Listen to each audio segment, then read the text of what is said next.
Okay. Hello friends. இந்த வீடியோல நம்ம எக்சைஸ் 1.3ல 6த் கொஸ்டினா ஸ்டார்ட் பண்ண போறோம். அதுக்கு முன்னாடி நான் லாஸ்ட் வீடியோல என்ன பார்த்தோம்னு சொல்லிடுறேன்.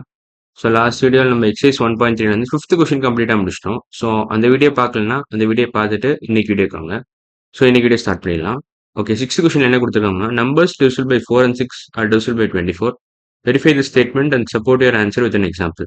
ஓகே. அவன் என்ன கொடுத்துருக்காங்கன்னா, numbers divisible by with 4 and 6 are divisible by 24 அப்படின்னு கேட்டிருக்கான் பேசிக்கா. இந்த இடத்துல கொஸ்டின் மார்க் போட்டிருக்கேன். ஸோ நம்ம இந்த ஸ்டேட்மெண்ட்டை வெரிஃபை பண்ணணும். அவ்வளோதான். So numbers divisible by 4 and 6 என்ன? எக்ஸ் டிவைட் பை 6ம் சரி, எக்ஸ் டிவைட் பை 4 நம்ம எழுதிக்கலாம். இப்போ each of this gives a reminder of 0னா தென் இந்த கண்டிஷன் சாட்டிஸ்ஃபை பண்ற மாதிரி நம்ம ஒரு எக்ஸை தேடுறோம். we are searching for x such that when it is divided by 6 as well as when it is divided by 4 it gives a remainder 0. So இந்த மாதிரி ஒரு எக்ஸை நம்ம தேடிட்டு இருக்கோம். ஸோ இந்த மாதிரி ஒரு எக்ஸை நம்ம எப்படி கண்டுபிடிக்கலாம்? ஸோ ஒன்று நீங்கள் சொல்லலாம், எக்ஸ்ன்ற இடத்துல நீங்கள் 4x6 எழுதலாமே அப்படின்னு சொல்லலாம். 4x6 எழுதுனா இந்த இடத்துல சப்போஸ் 4x6 நீங்கள் எழுதுறேன்னு வச்சுக்கோங்களேன். இப்போ இங்கே 6 அடைஞ்சிரும், உங்களுக்கு கோஷன் 4 வந்துடும், ரிமைண்டர் 0 வந்துடும். சப்போஸ் இந்த இடத்துல 4x6 எழுதுறேன்னு வச்சுக்கோங்களேன். இங்கே 4 அடைஞ்சிரும், உங்களுக்கு கோஷன் 6 வந்துடும், ரிமைண்டர் அகைன் 0 வந்துடும். பட் இதை விட பெட்டர் சொல்யூஷன் இருக்கா அப்படின்னு கேட்டீங்கன்னா இருக்கு. இது வந்து காமன் மல்டிபிள் 4x6ன்றது. பட் இதை விட பெட்டர் சொல்யூஷன் என்ன, எல்சிஎம் கண்டுபிடிக்கணும். அதாவது லோவஸ்ட் காமன் மல்டிபிள் ஆஃப் 4,6 இந்த இடத்த இந்த எக்ஸை சாட்டிஸ்ஃபை பண்ணும், இந்த கண்டிஷனை சாட்டிஸ்ஃபை பண்ணிடும் பேசிக்கா. ஸோ இந்த கண்டிஷனை சாட்டிஸ்ஃபை பண்ணணும்னா நீங்கள் lowest common multiple of 4,6 is more than enough. So இதுதான் கரெக்டான சொல்யூஷன். மோஸ்ட் எஃபிஷியன்ட் சொல்யூஷன் இதான் வரும். ஸோ இப்போ எல்சிஎம் ஆஃப் 4,6 என்ன வரும்? So LCM is nothing but lowest common multiple of 4 and 6.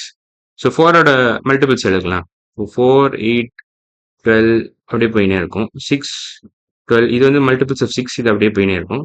So 12 is the lowest common multiple of both 4 and 6. So இந்த இடத்துல suppose எக்ஸுக்கு பதிலாக நீங்கள் 12ன்னு போட்டிங்கன்னு வச்சுக்கோங்களேன். 12 டிவைட் பை 6னாலும் சரி, 12 டிவைட் பை 4னாலும் சரி, உங்களுக்கு ரிமைண்டர் 0ன்னு வரும். கோஷன் வேற வேறு நம்பர் வரும், பட் இது ரெண்டுத்துக்குமே காமனாக ரிமைண்டர் 0 வந்துடும். ஸோ இந்த கண்டிஷன் சாட்டிஸ்ஃபை ஆயிடுச்சு, இந்த கண்டிஷன். ஸோ ஆன்சர் வந்து numbers divisible by 4 and 6 are divisible by 24னா தப்பு. இந்த இடத்துல 24க்கு பதிலாக சப்போஸ் அவன் 12ன்னு கொடுத்துருந்தா கரெக்டாக வந்திருக்கும். ஏன்னா எல்சிஎம் 12 தான். So numbers divisible by 4 and 6னா அர்த்தம் என்னன்னா, numbers which are multiples of 12ன்னு அர்த்தம்.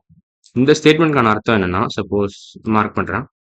இந்த ஸ்டேட்மெண்ட்கான அர்த்தம் என்னன்னா, numbers divisible by 4 and 6 they are nothing but multiples of 12. அவ்வளவுதான். ஏன்னா எல்சிஎம் நம்ம 12 கண்டுபிடிச்சிட்டோம்ல. So numbers which are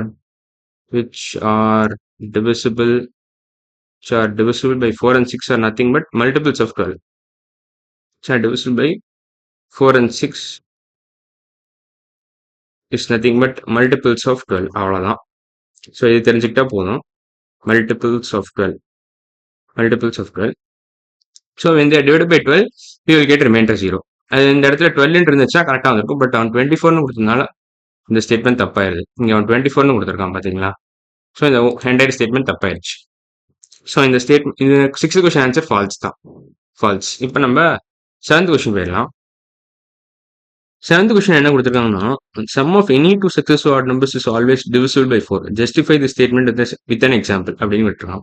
first நான் ஸ்பேஸ் கிளியர் பண்ணிக்கிறேன். இன்னும் நல்ல okay. Successive odd numbers list first நம்ம எழுதிடலாம். ஸோ சக்சஸிவ் ஆட் நம்பர்ஸ் எப்படி இருக்குன்னா, 1க்கு அப்புறம் 3 வரும், 3க்கு அப்புறம் 5 வரும், 5க்கு அப்புறம் 7, 7க்கு அப்புறம் 9, 9க்கு அப்புறம் 11 இப்படி போயினே இருக்கும். ஸோ இந்த மாதிரி தான் சக்சஸிவ் ஆட் நம்பர்ஸ் லிஸ்ட் இதுதான் பேசிக்கா. சக்சஸிவ் ஆட் நம்பர்ஸ் லிஸ்ட் இதுதான். சக்சஸிவ் ஆட் நம்பர்ஸோட லிஸ்ட் தான். இப்படியே போயினே இருக்கும். நமக்கு இது எவ்வளவு எழுதிருக்கணும், 6 நம்பர் எழுதிருக்கும். ஸோ இது போதும். அவங்க கேட்டிருக்க ஒரே ஒரு எக்ஸாம்பிள் தான். ஸோ இப்போ இது ரெண்டுத்தையும் கூட்டினா என்ன வரும்? இது ரெண்டுத்தையும் கூட்டினீங்கன்னா 4ன்னு வரும். இது ரெண்டுத்தையும் கூட்டினீங்கன்னா 8ன்னு வரும். இப்போ இது ரெண்டுத்தையும் கூட்டினீங்கன்னா 12ன்னு வரும். 7 + 9 கூட்டினீங்கன்னா 16ன்னு வரும். 9 + 11னா 20ன்னு வரும். ஸோ இப்போ இதெல்லாம் அப்சர்வ் பண்ணா இதெல்லாம் பார்த்தா எப்படி இருக்கு? பார்க்க மல்டிபிள்ஸ் ஆஃப் 4 மாதிரியே இருக்கும். 4 டேபிள்ஸ் மாதிரியே இருக்கும் பேசிக்கா இது பார்க்க. So multiples of 4 are they divisible by 4? Yes, அவ்வளோதான். மல்டிபிள்ஸ் ஆஃப் 4 இது எல்லாமே மல்டிபிள்ஸ் ஆஃப் 4.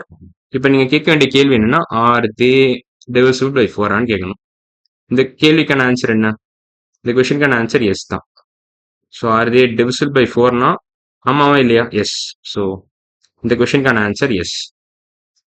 ஸோ இந்த ஸ்டேட்மெண்ட் கரெக்ட் தான். ஸோ நம்ம நிறைய எக்ஸாம்பிள் இது ஆக்சுவலாக ஒரு 6 எக்ஸாம்பிள் பார்த்துட்டோம். ஸோ 1 + 3யும் நம்ம வெரிஃபை பண்ணி 3 + 5 போட்டோம், 5 + 7 என்னன்னு போட்டோம், 7 + 9 போட்டோம், 9 + 11 போட்டோம். ஸோ நம்ம மோர் தென் ஒன் எக்ஸாம்பிள் கொடுத்துட்டோம் கிளியரா. ஸோ 7th கொஸ்டின் வந்து ட்ரூ தான். Answer true. அவ்வளோதான். ஸோ ஃபர்ஸ்ட் நம்ம சக்ஸஸ் ஆட் நம்பர்ஸ் லிஸ்ட் எழுதிட்டோம். எழுதிட்டு நம்ம அதை ஆட் பண்ணிக்கிட்டே வந்தோம். அதாவது 1+3 ஃபர்ஸ்ட் ஆட் பண்ணோம், அப்புறம் 3+5 ஆட் பண்ணோம், அப்புறம் 5+7 ஆட் பண்ணோம். ஸோ அது எல்லாத்தையும் ஆட் பண்ணி நம்ம மல்டிபிள்ஸ் ஆஃப் 4 தான் வருதுன்னு நம்ம கண்ட்ரோல் பண்ணிட்டோம். ஒன்ஸ் மல்டிபிள்ஸ் ஆஃப் 4 தான் வருதுன்னு கண்ட்ரோல் பண்ண உடனே நீங்க ஸ்டேட்மெண்ட் ட்ரூன்னு சொல்லிடலாம். ஸோ அதான் பேசிக்கா இந்த கொஸ்டின் ஆன்சர். ஸோ நம்ம லாஸ்ட் கொஸ்டின் போயிடலாம். ஸோ இதை கிளியர் பண்ணிட்டேன். Find the length of the longest rope that can be used to measure exactly the ropes of length 1 meter 20 centimeters, 3 meters 60 centimeters and 4 meters. Okay, இப்போ first ஒரு statement நான் கொடுத்துறேன். 1 மீட்டர்னா 100 centimetres. இது உங்களுக்கு தெரியுமான்னு தெரியல. மோஸ்ட்லி நிறைய பேருக்கு தெரிஞ்சிருக்கும் தான் நினைக்கிறேன். இப்போ தெரியாட்டியும் ஒன்றும் பிரச்சனை இல்லை, இப்போ தெரிஞ்சுக்கோங்க. ஸோ இந்த ஒரு ஸ்டேட்மெண்ட் உங்களுக்கு ரொம்ப முக்கியம். 1 meter equal to 100 centimeters. Once இது தெரிஞ்சிருச்சுன்னா நீங்க 3 மீட்டர்ஸ்னா என்ன, 4 மீட்டர்ஸ்னா என்னன்னு கண்டுபிடிச்சிடலாம். இப்போ 3 மீட்டர்ஸ்னா என்ன, போத் சைட்ஸ் இன்டூ 3 போட்டிங்கன்னா உங்களுக்கு 3 மீட்டர்ஸோட வேல்யூ கிடைச்சிடும். ஸோ இன்டூ 3 போட்டிங்கன்னா 3 மீட்டர்ஸ் ஈக்குவல் டு 300 சென்டிமீட்டர்ஸும் கிடைச்சிடும். நீங்க ஈக்குவேஷன் இப்படி மேனிபுலேட் பண்ணலாம், அது பேசிக் ஐடியா தான். ஸோ அதே மாதிரி இந்த ஒரிஜினல் ஈக்குவேஷன்ல நீங்க சப்போஸ் இன்டூ 4ன்னு போடுறீங்கன்னு வச்சுக்கோங்களேன். இந்த ஒரிஜினல் ஈக்குவேஷன்ல இன்டூ 3க்கு பதிலாக இன்டூ 4ன்னு போட்டிங்கன்னா 4 மீட்டர்ஸ் ஈக்குவல் டு 400 சென்டிமீட்டர்ஸ்னு கிடைச்சிடும். So 4 meters equal to 400 centimeters, அவ்வளோதான். ஸோ 3 மீட்டர்ஸ் வேல்யூவும் தெரிஞ்சிருச்சு, 4 மீட்டர்ஸ் வேல்யூவும் தெரிஞ்சிருச்சு. உங்களுக்கு 1 மீட்டர் வேல்யூ நானே கொடுத்துட்டேன். ஸோ பேசிக் ஐடியா தான்.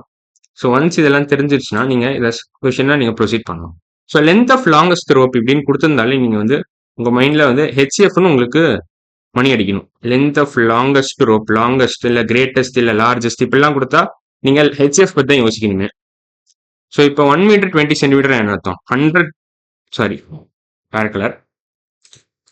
சென்டிமீட்டர்ஸ் பிளஸ் 20 சென்டிமீட்டர்ஸ்னு அர்த்தம். இது வந்து ரோப் 1ஓட லென்த். 100 சென்டிமீட்டர்ஸ் பிளஸ் 20 சென்டிமீட்டர்ஸ், இது ரோப் 1ஓட லென்த். ரோப் 2ஓட லென்த் என்ன வரும், 3 மீட்டர்ஸ் பிளஸ் 60 சென்டிமீட்டர்ஸ். 3 மீட்டர்ஸ் என்ன, 300 சென்டிமீட்டர்ஸ். 300 centimetres plus 60 centimetres. இப்போ ரோப் 3ஓட லென்த் என்ன, 4 மீட்டர்ஸ், அவ்வளோதான். 4 meters is nothing but 400 centimeters. So 400 centimeters. இப்போ இதெல்லாம் இதை கூட்டுங்களா, இது 120 வரும் சென்டிமீட்டர்ஸ், 360 சென்டிமீட்டர்ஸ். இது தேர்ட் ரோப் வந்து 400 சென்டிமீட்டர்ஸ். இப்போ இது மூணுத்துக்கோட ஹெச்எஃப் கண்டுபிடிச்சிங்கன்னா ஆன்சர் அதான் length of longest rope. So இதோட ஹெச்எஃப் எப்படி கண்டுபிடிக்கலாம், ஸோ நம்ம ஹெச்எஃப் வந்து நம்ம டிவிஷன் மெத்தட் யூஸ் பண்ணி கண்டுபிடிச்சிடலாம். ஸோ அதுக்கு முன்னாடி நான் ஸ்பேஸ் நல்லா கிளியர் பண்ணிக்கிறேன் மறுபடியும். ஓகே, இன்னும் கொஞ்சம் வேணா கூட கிளியர் பண்ணிக்கலாம், அவ்வளோதான் கரெக்டாக இருக்கும். ஸோ இப்போ 120, 360, 400 இதை வந்து நம்ம டிவிஷன் மெத்தட் யூஸ் பண்ணி நம்ம ஹெச்எஃப் கண்டுபிடிச்சிடலாம். ஸோ 120, 360, 400 இதோட ஹெச்எஃப் கண்டுபிடிக்கணும், அவ்வளோதான். ஸோ ஃபர்ஸ்ட் 2ஆல் பெருக்கிறேன். 2 is a common prime factor. So 60, 180, 200 வரும். மறுபடியும் 2ஆல் பெருக்கிறேன். மறுபடியும் 2ஆல் பெருக்கினா என்ன வரும் உங்களுக்கு, 30, 90, 100 வரும். 30, 90, 100. இப்போ மறுபடியும் நான் 5ஆல் பெருக்கிறேன். 5 is also common prime factors. Common prime factors எல்லாம் பெருக்கிட்டே வந்தா உங்களுக்கு ஒரு ஸ்டேஜில் அதுக்கு மேலே காமனாக பிரைம் ஃபேக்டர்ஸ் உங்களுக்கு கிடைக்காது, 3 நம்பருக்கும். ஸோ அந்த ஸ்டேஜில் நிறுத்திக்கலாம். ஸோ அதை நான் காமிக்கிறேன். So 5 into 6 gives you 30. So 30 divided by 5 gives you 6. 90 divided by 5 வந்து 18 வரும். 100 divided by 5 வந்து உங்களுக்கு 20 வரும். ஸோ 6, 18, 20 மறுபடியும் நீங்கள் 2ஆல் பெருக்கலாம். So 2 is a common prime factor for all these 3 numbers. So 3, 9, 10 அவ்வளோதான். ஸோ இதோட நிறுத்திக்கலாம். ஏன்னா 3, 9, 10 மூணுத்துக்கும் காமனா 1 தவிர எதுவுமே இல்லை. ஸோ இது மூணுத்தோட ஹெச்எஃப்னு பார்த்தீங்கன்னா 1 தான் வரும். ஏன்னா 3 இஸ் அ பிரைம் நம்பர். 10 வந்து 10ஓட பிரைம் ஃபேக்டர்ஸ் பார்த்தீங்கன்னா 5,2. ஸோ இதுக்கும் காமனா ஒன்றுமே கிடையாது. ஸோ பேசிக்காக இதுக்கும் காமனா ஒன்றுமே கிடையாது. ஸோ இதோட ஹெச்எஃப் மூணுத்துக்கும் சேர்த்து கணக்கு போட்டிங்கன்னா ஹெச்எஃப் 1 தான் வரும். ஸோ இப்போ இதை அழிச்சிடுறேன். இதை அழிச்சிட்டிங்கன்னா அழிய மாட்டேங்குது, என்ன பண்ணுறது. ஓகே, இப்போ நான் அழிச்சிட்டேன் ஆக்சுவலாக அதை. ஸோ ஹெச்எஃப் வந்து இந்த ஸ்டேஜ் வரைக்கும் எடுத்துக்கிட்டா போதும். இந்த ஸ்டேஜ்னா இந்த ஸ்டேஜ் வரைக்கும் கரெக்டாக எடுத்துக்கிட்டா போதும். இந்த ஸ்டேஜ் வரைக்கும் எடுத்துக்கிட்டா ஹெச்எஃப் கண்டுபிடிச்சிடலாம். ஸோ 2, 2, 3, 2, ஒரு 5 அவ்வளோதான். ஸோ ஹெச்எஃப் இந்த 4 நம்பரையும் மல்டிப்ளை பண்ணிங்கன்னா கிடச்சிடும் உங்களுக்கு. அதாவது இதுல இருந்து இது வரைக்கும் இருக்கிற எல்லா நம்பரையும் மல்டிப்ளை பண்ணிங்கன்னா உங்களுக்கு ஹெச்எஃப் கிடச்சிடும் ஃபார் 120, 360 and 400. ஸோ ஹெச்எஃப் என்ன வரும்னா HF equal to 3 2 into 5, 2 into 2 into 2 into 5 அவ்வளோதான். 3 2வையும் நீங்கள் மல்டிப்ளை பண்ணீங்கன்னா 8ன்னு வரும். ஸோ 8 into 5 வந்து உங்களுக்கு 40 ஆன்சர் வந்துடும். ஸோ 40 centimeters தான் answer. So 40 centimeters is the length of the longest rope that can be used to measure exactly the ropes of length 120 centimeters, 360 centimeters and 400 centimeters. So answer வந்து 40 centimeters அவ்வளோதான். So first question answer falls, இது true, இது 40 centimeters அவ்வளோதான். So பேசிக்காக 3 கொஸ்டினே முடிச்சிட்டோம். So 6, 7, 8 from exercise 1.3 நம்ம கம்ப்ளீட்டாக முடிச்சிட்டோம். ஸோ அடுத்த வீடியோ நம்ம எக்ஸசைஸ் 1.3 நம்ம சேலஞ்சிங் ப்ராப்ளம்ஸ் தான் பார்க்க போகிறோம். ஸோ இன்னைக்கு வீடியோ அவ்வளோதான். அடுத்த வீடியோவில் பார்க்கலாம். பாய்.